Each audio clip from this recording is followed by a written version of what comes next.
Welcome to ABC campus. हमारा subject है KF3 business law में हम चैप्टर नंबर 7 कर रहे हैं, specific types of contract. 14th video है on objective based question and answer from 33 to 52, जो कि इंडेमनिटी और गारंटी से रिलेट करेंगे ICAP स्टडी टेक्स्ट 2020 से। And I am your facilitator Kashif Adeel.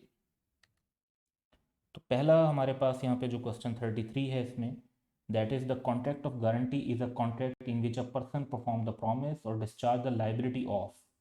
तो एक थर्ड पार्टी की लाइबिलिटी को डिस्चार्ज किया जा रहा होता है।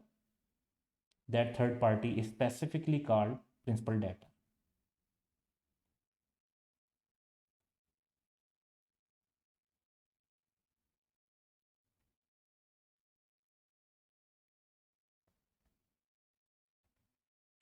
A continuing guarantee may at any time be revoked by the surety as to future transaction by giving notice to। अब क्योंकि गारंटी क्रेडिटर को दी जा रही होती है तो जो नोटिस दिया जाता है वो भी क्रेडिटर को दिया जाता है।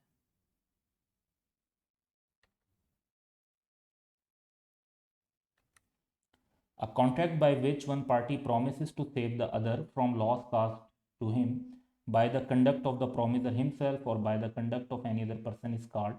ये सिंपली डेफिनेशन दी हुई है कॉन्ट्रैक्ट ऑफ इंडेमनिटी की।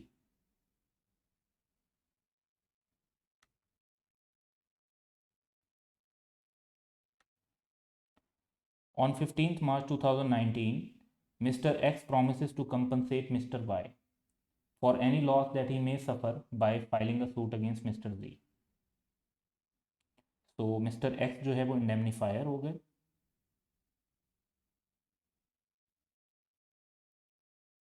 और मिस्टर वाई जो है वो इंडेमनिटी होल्डर हो।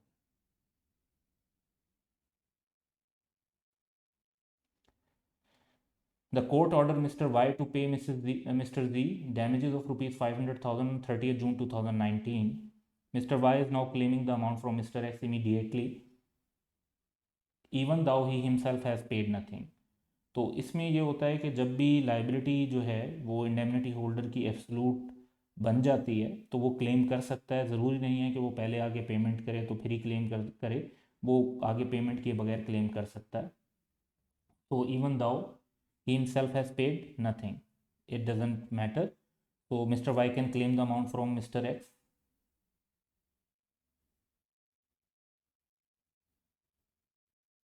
B option is correct.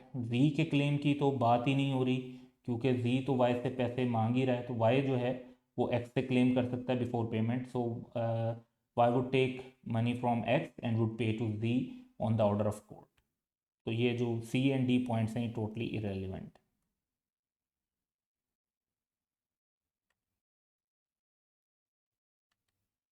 Mr. X and Mr. Y go into a shop. Mr. X says to the shopkeeper, let Mr. Y have the goods, I will see you are paid। यानी यहाँ पे guarantee नहीं दी जा रही है, contract of indemnity है जिसमें आप कह रहे हैं शॉपकीपर को कि जो है आपको पैसे मिल जाएंगे, आपका नुकसान नहीं होगा। तो this is contract of indemnity.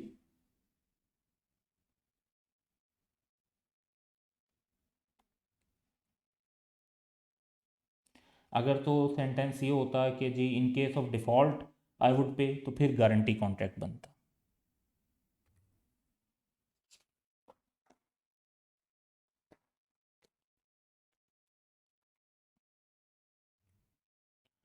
Contract of guarantee is a contract to perform the promise or discharge the liability of a third person in case of his default। ये तो definition होगी।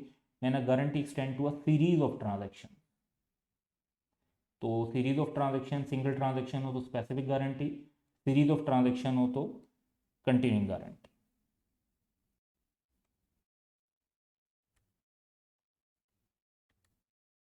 Mr. X gave his go down to Mr. Y on a lease of for 10 years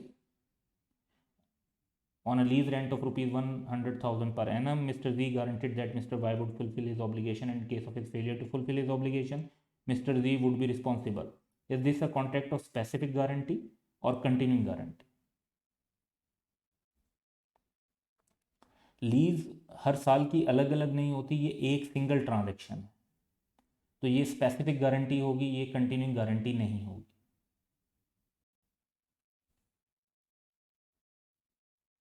सो इसमें जो हमारे पास है, this is not a contract of specific guarantee, ये बात तो गलत हो गई। This is a contract of continuing guarantee as it extend to 10 years, ये लॉजिक नहीं है, मतलब 5 ईयर्स भी हो सकती है, 7 ईयर्स भी हो सकती है। This is contract of specific, अच्छा specific guarantee because the contract is an indivisible transaction. Yes, this thing is correct. This is contract of continuing guarantee. No, it is not. So C option is correct. In the absence of any contract to the contrary, the death of surety operates as a revocation of a continuing guarantee as to future transaction taking place after the death of surety. After the death of surety, who is liable to pay? For the past transaction of the future के लिए तो liability खत्म हो जाएगी, past के लिए कौन liable हो? तो पास्ट के लिए लाइबल होती है जी प्रॉपर्टी और स्टेट कह सकते हैं आप ऑफ द श्योरिटी। तो डी ऑप्शन। तो यहाँ पे वर्ड प्रॉपर्टी भी यूज़ कर सकते हैं आप स्टेट की जगह, स्टेट वैसे ज़्यादा सूटेबल वर्ड है।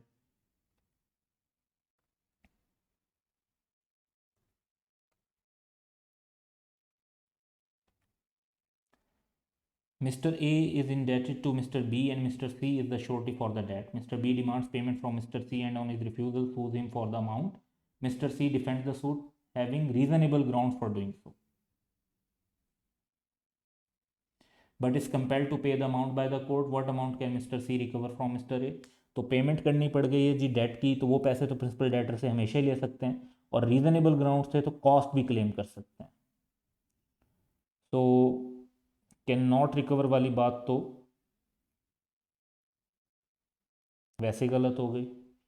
तो mister C can recover a amount paid by him for cost, ये बात ठीक तो है लेकिन इनकम्प्लीट है।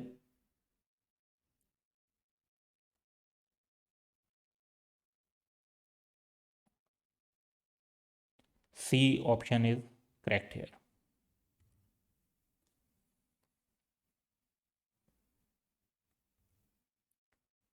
Mr. Abdullah contracts to indemnify Mr. Bilal against the consequences of proceedings which Mr. Qasim may take against Mr. Bilal in respect of a certain sum of money. Mr. Qasim obtains judgment against Mr. Bilal for the amount without paying any portion of the decree amount. Mr. Bilal sues Mr. Abdullah for its recovery. Will Mr. Bilal succeed? अच्छा, अब इसमें बात यह है कि आगे payment किए बगैर क्या क्लेम किया जा सकता है। Once the liability becomes absolute, obviously claim किया जा सकता है। तो यस ही कैन क्लेम, तो नो तो वैसे ही गलत हो गया। Because mister Abdullah has paid the amount, no this is not the criteria, यहाँ तो बात ही हो रही है कि पेमेंट नहीं हुई। So because the liability becomes, ये रीज़न करेक्ट है।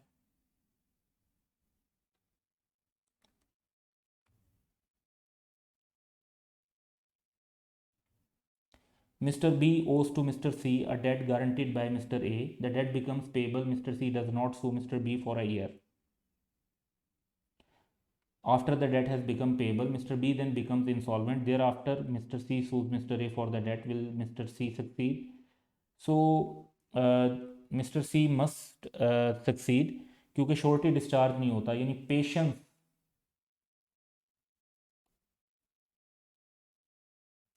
बाय क्रेडिटर, यानी वो अगर कुछ रुक जाता है, देखता है कि शायद पैसे मिल जाएं और उसका वेट करता है प्रिंसिपल डेटर की पेमेंट आने का, और फिर कुछ अरसे के बाद वो श्योरिटी पर केस करता है, तो इसकी वजह से श्योरिटी की लाइबिलिटी डिस्चार्ज नहीं होती, और मिस्टर सी जो हैं वो सक्सीड हो सकते हैं।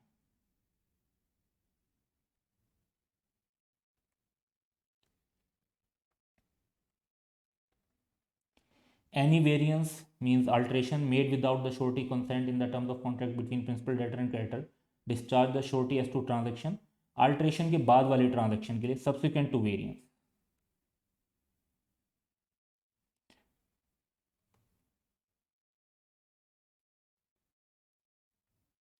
Mr. T advances to Mr. D rupees 5,000 on the guarantee of Mr. L. The loan carries interest at 10% per annum. Mr. D becomes financially embarrassed. Subsequently, Mr. T took the advantage of the situation, discussed with Mr. D, and increased the interest to 16% per annum. and does not sue Mr. D for 1 year.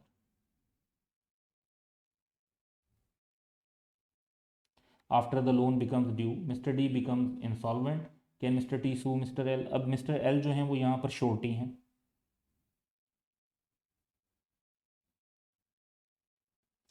और clearly एक alteration नज़र आ रही है which is kind of arrangement with the principal debtor, और जब without the consent of surety को इस तरह की अल्ट्रेशन और अरेंजमेंट किया जाता है तो श्योरिटी की लाइबिलिटी डिस्चार्ज हो जाती है और फिर क्रेडिटर उस पर केस फाइल नहीं कर सकता. So surety is discharged and creditor cannot sue the surety. B option is correct here.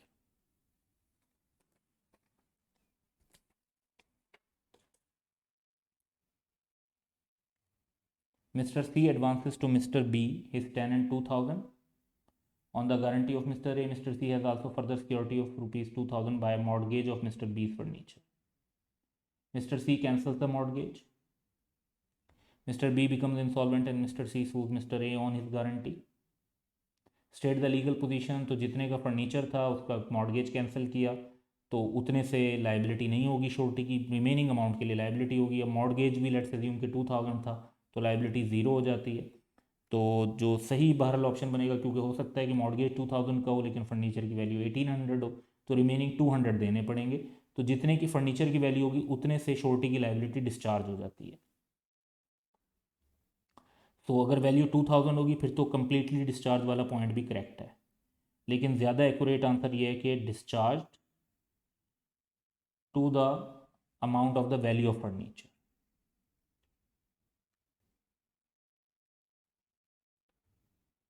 A surety is not discharged from his liability if terms of contract are varied without consent. फिर तो discharge हो जाता है. The creditor gives time to principal debtor without his consent, तब भी discharge हो जाता है. Creditor releases the other co-surety, इससे surety डिस्चार्ज नहीं होता और ना ही right to claim contribution from co-surety जो है वो डिस्टर्ब होता है. क्रेडिटर प्रिंसिपल डेटर को रिलीज कर दे तब भी श्योरिटी की लायबिलिटी खत्म हो जाती है, यानी discharge.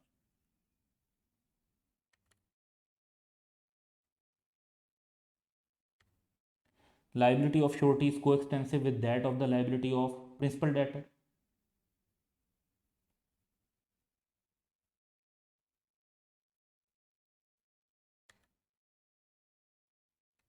After making a payment and discharging the liability of principal debtor, the surety is clothed with all the rights of the creditor, which he can himself exercise against the principal debtor. इसे right of subrogation कहते हैं.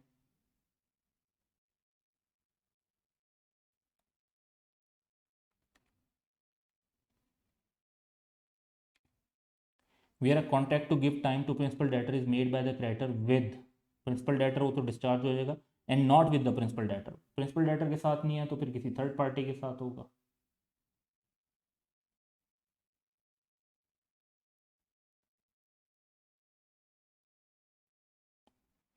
The surety is not discharge. Principal debtor के साथ हो तो surety discharge हो जाता है, थर्ड पार्टी के साथ हो अदर देन प्रिंसिपल डेटर तो फिर श्योरिटी डिस्चार्ज नहीं होता. If co-sureties have agreed to guarantee different sums, then co-surety are liable to contribute equally, subject to the maximum amount guaranteed by each one.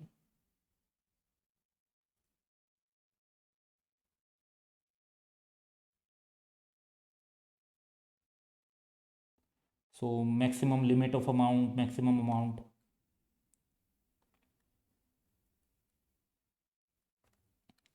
The deceased surety estate will not be liable for any transaction entered into between the creditor and principal debtor after the death of surety. तो इसमें notice of death important नहीं होता, even if the has no notice of the death. तो creditor, क्योंकि creditor के against आपने revocation करनी होती है.